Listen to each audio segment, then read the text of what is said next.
तेबे दर्शक बंधु बॉलिंग पर हारिला भारत वृथारे गला राहुल को छक्का चौका राग सुझाइला न्यूजीलैंड। तेबे हाँ दर्शक बंधु फ्लॉप मारिला भारतर बॉलिंग रणनीति विकेट नेबारे भारतीय बोलर विफल हेबारु हारिला भारत वृथारे गला केएल राहुल को शतक 2 ओवर बलका थाई खेल सारीदेला न्यूजीलैंड। तेबे राजकोट रे चली भारत और न्यूजीलैंड द्वितीय दिनिकिया न्यूजीलैंड टीम बाजी मारी प्रथम न्यूजीलैंड टीम टॉस जीति फिल्डिंग करने निष्पत्ति नहीं भारत तरफ सुमन गिल और रोहित शर्मा ओपनिंग करने आसी तेबे सुमन गिल अर्धशतक पाली खेली बेले रोहित शर्मा शीघ्र आउट हो जाते अन्यपटे विराट कोहली खूब शीघ्र आउट हो जाते तेबे 5 नंबर बैटिंग करने आसिले केएल राहुल 2000 शतक पाली खेली किंतु भारत 50 ओवर 7 विकेट हराई केवल 284 रन करिपारिथिला।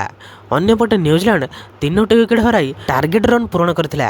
न्यूजीलैंड तरफरु मिचेल सर्वाधिक रन करी शतक पाली खेली तेबे सूचना जोग्य जे भारत प्रथम दिनिकारे विजय हासिल करथिया बेले द्वितीय दिनिकारे न्यूजीलैंड बाजी मारिछि एणु शेष मैच रे दुई दल भितर तगड़ा लड़ाई हेबो बोली कुआ जाउछि।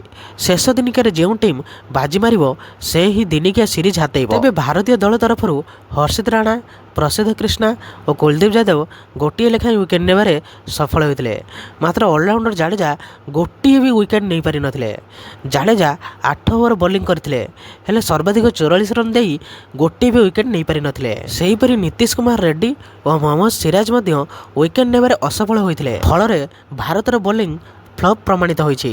विकेट न जिबारु न्यूजीलैंड सहज विजय हासिल करिछि। एबे एही भली प्रकार वीडियो देखा पई आपण माने एही चैनल को सब्सक्राइब कर दियंतु कारण एही भली प्रकार वीडियो आपण माने एही चैनल देखिବାକୁ पाइबे।